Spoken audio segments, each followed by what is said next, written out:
Hello student, good morning to all of you. आज जो है बेटा आपका 8th क्लास में स्वागत है। तो सबसे पहले मैं आपको बताना चाहूँगी कि कल जो है हमने कौन सी बुक में मैंने आपको बताया था, यानी कि बसंत बुक का पाठ का सार बताया था। और बसंत बुक में मैंने कौन से लेसन का सार बताया था, यानी कि लेसन जो है बेटा 9 आपकी बुक में है कबीर की साखियाँ। कबीर की साखियाँ, उसके बारे में मैंने आपको 3 पैरे आपको करा दिए थे। ठीक है, कितने कराए थे, यानी कि 3 पैरे जो है मैंने आपको करा दिए थे।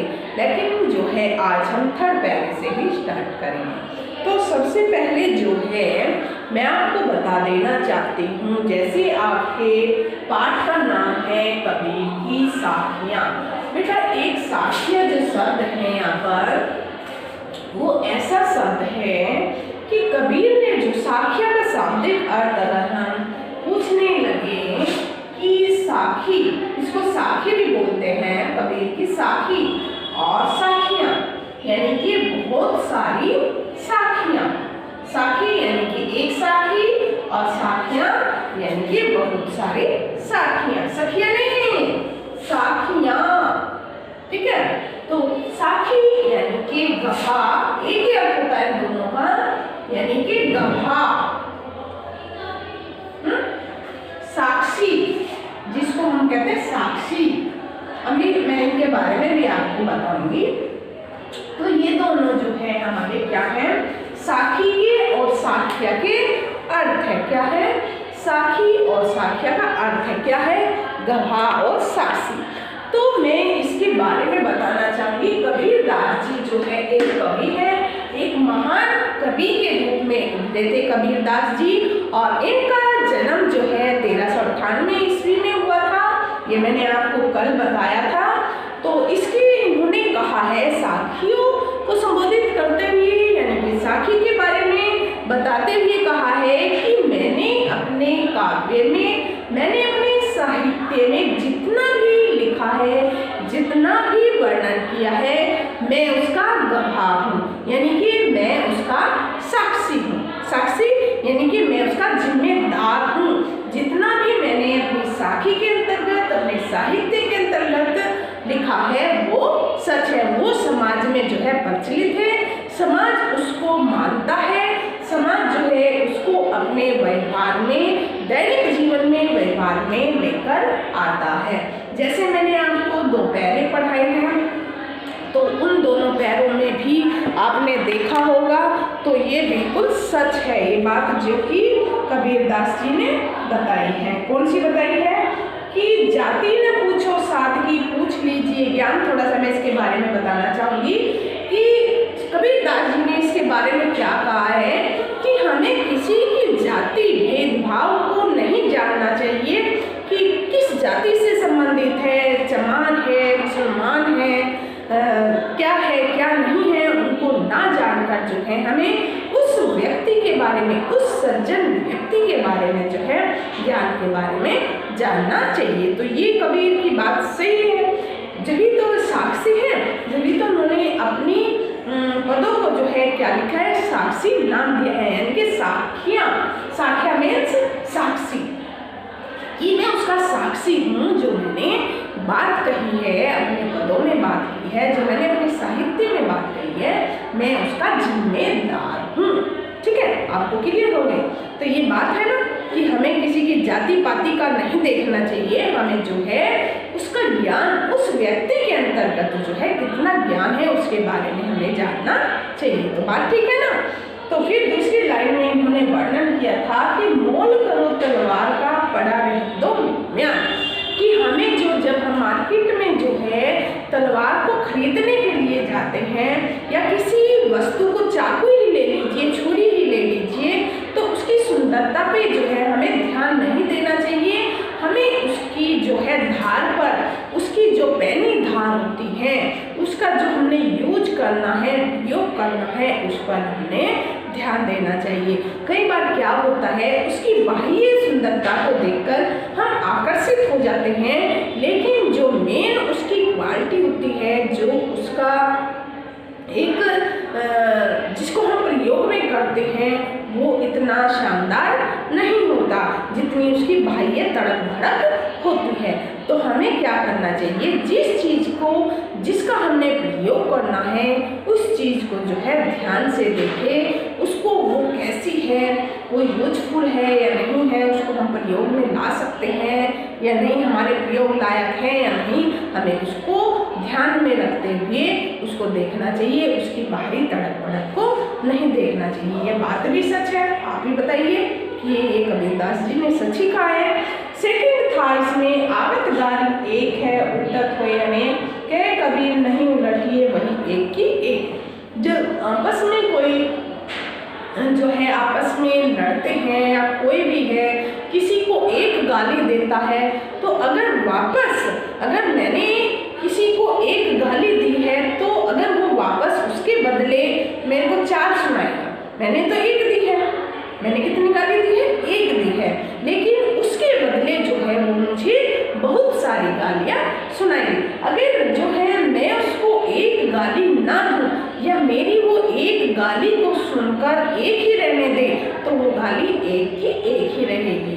क्योंकि अगर उसके मेरे गाली के बदले अगर सामने वाला जो है 4 गालियाँ और देता है तो 4 इधर से और वापस होएगी, यानी कि कितनी गाली हो जाएगी, 100 से भी अधिक गालियाँ हो जाएगी।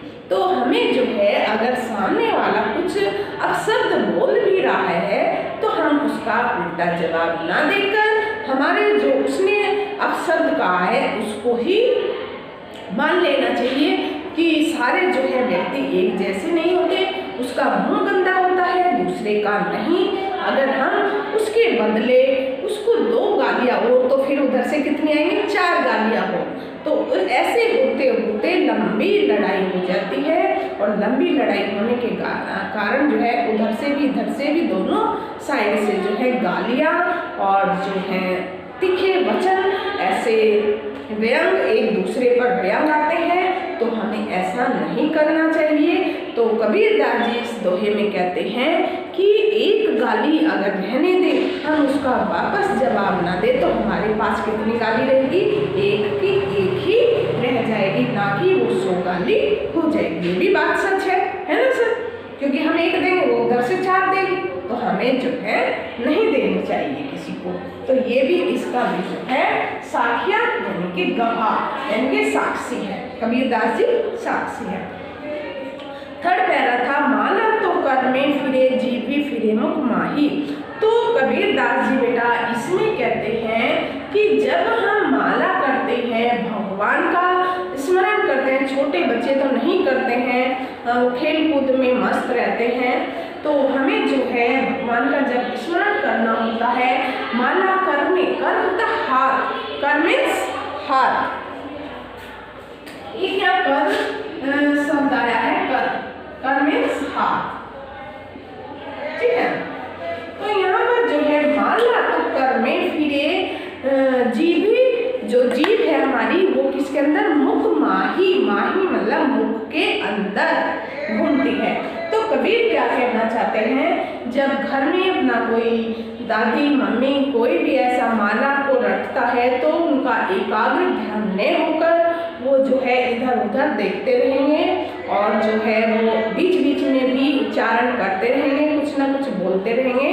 तो कबीरदास जी तो कहते हैं कि माला तो कर में फिरे, माला हमारे हाथ में घूम रही है और जो जीभ है हमारी मुख के अंदर घूम रही है, लेकिन हमारा मन वो एक जगह एकाग्र नहीं है, वो हमारा चारों दिशाओं में घूमता है। कौन कहाँ जा रहा है, कौन क्या कर रहा है, रसोई में दूध उबल गया है, बच्चे बाहर मत जाओ, बच्चे अंदर खेलो, तो ये चीज़ मस्तिष्क में जो है चलती रहती है।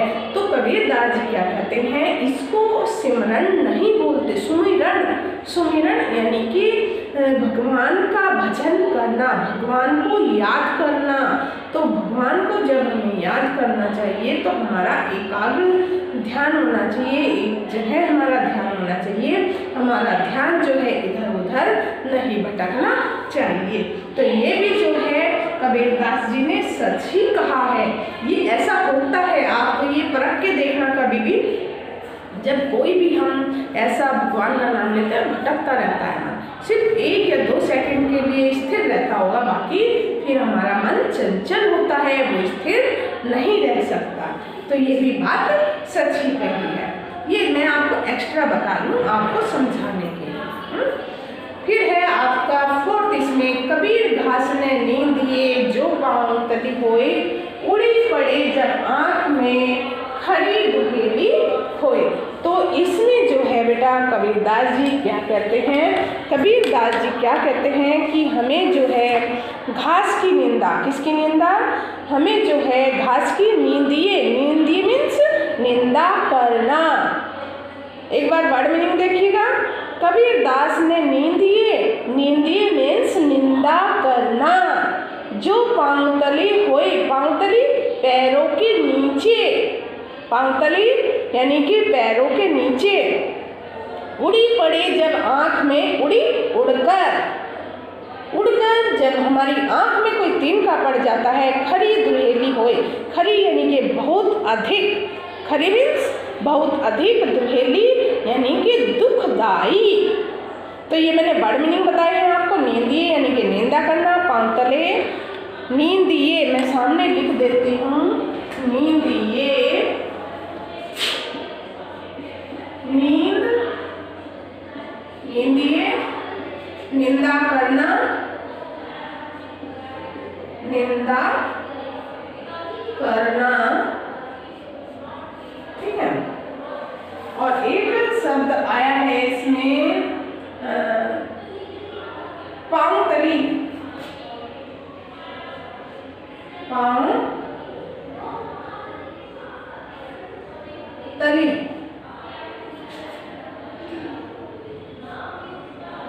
पांवतली यानी कि पांव के नीचे, पांव के नीचे, ठीक है। तो देखिएगा आप इसको, कबीर घास ने नींद दिए जो पांवतली होई। तो कबीरदास जी बेटा इसमें क्या कहना चाहते हैं कि कभी भी हमें जो है उस घास की निंदा नहीं करनी चाहिए जो हमारे पैरों के नीचे दबी हुई हो या पैरों के नीचे दब चुकी हो। तो हमें जो है उस घास की निंदा यानी कि निंदा मीन्स बुराई, हमें जो है उसकी निंदा नहीं करनी चाहिए जो हमारे पैरों के नीचे दब चुकी है। अर्थात भाव यह है इसका कि हमें कभी भी अपने से निम्न एवं गरीब लोगों की निंदा नहीं करनी चाहिए। जो अपने से नीचे होते हैं या गरीब होते हैं उनकी जो है हमें निंदा नहीं करनी चाहिए, क्योंकि जब घास का तिनका उड़कर आँखों में गिर जाता है यानी कि उड़ी पड़े जब आँख में यानी कि घास का तिनका जो है उड़कर जब आँख में गिर जाता है, खरी दुहेली होए, खरी यानी कि बहुत अधिक जो है हमारे क्या होता है दर्द होता है, अत्यधिक पीड़ा होती है, कष्ट होता है।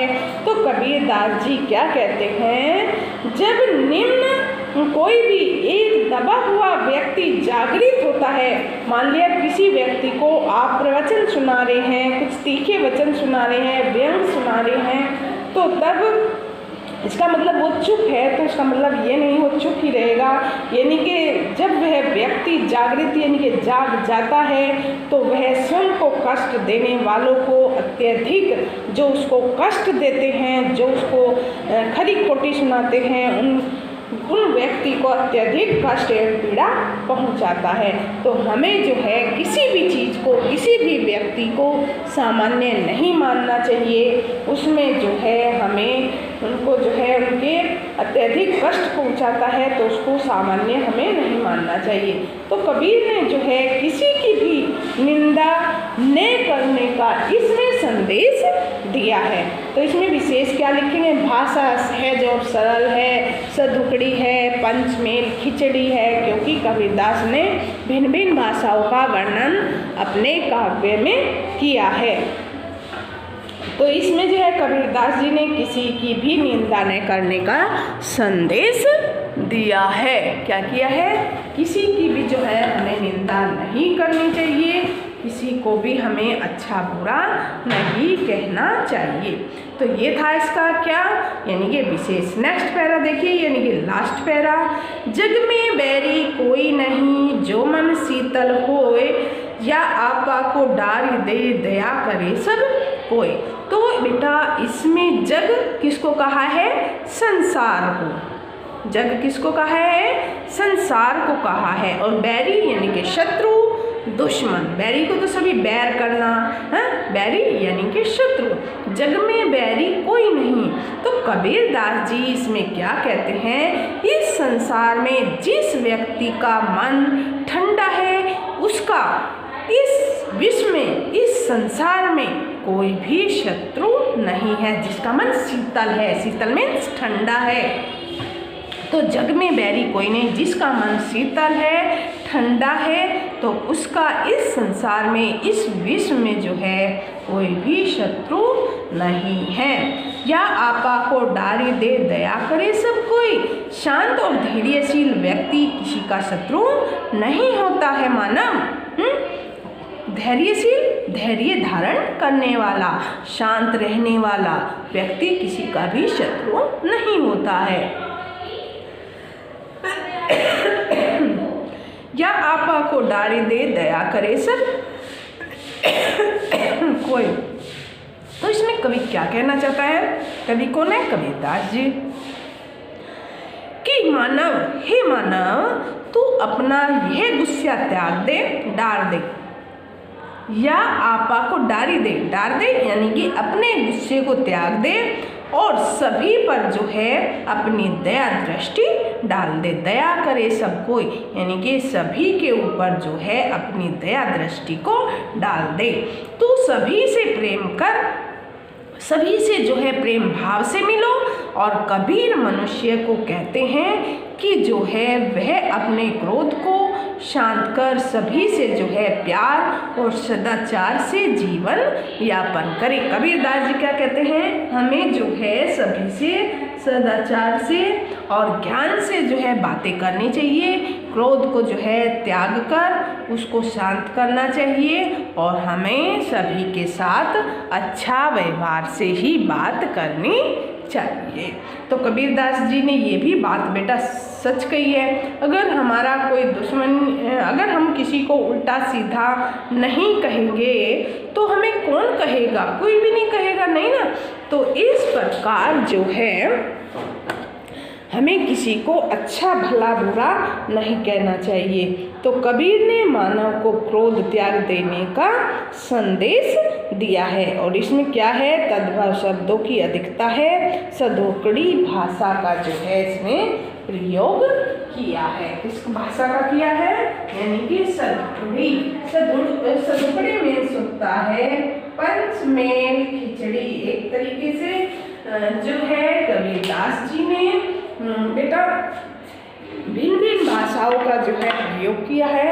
और भिन्न भिन्न भाषाओं का प्रयोग करने से इनकी जो साखी है, और इन्होंने जो है कबीर दास जी ने जो ये रूढ़िवादिता है, जैसे प्रथा प्रथा और जो है ऊंच नीच, नीच जाति, ऊंच नीच पर जो है करारा व्यंग भी किया है। तो कबीर दास जी एक महान कवि के रूप में जो है सबसे पहले उभरे थे और उन्होंने अपने साहित्य में जितनी भी चर्चा की थी, जितना भी वर्णन किया है, उन्होंने वो सच ही कहा है।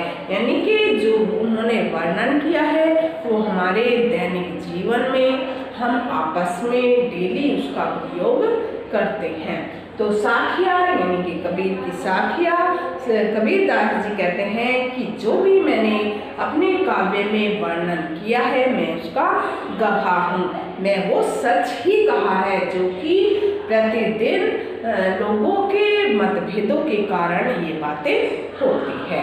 तो इसमें जो है आप इनको अच्छी तरह पढ़ेंगे और जो है बेटा इनका व्याख्या करेंगे जैसे मैंने आपको समझाया है। जैसे मैंने कल समझाया था, सबसे पहले आप संकेत लिखेंगे और संकेत के बाद जो है इनकी व्याख्या करेंगे। व्याख्या के बाद जो है पॉइंट रहेगा आपका विशेष। तो इस प्रकार से जो है लेसन 9 की आप व्याख्या करेंगे और जो है कल मैं इसके आपको क्वेश्चन आंसर करवाऊंगी। तो आज के लिए 8 क्लास में इतना ही है। वर्नाइस्टी तो सभी बच्चे जो है इनको उतारिएगा और जो है ये लेसन रीडिंग करिएगा। अगर आपको समझ नहीं आता तो मुझसे पूछिएगा।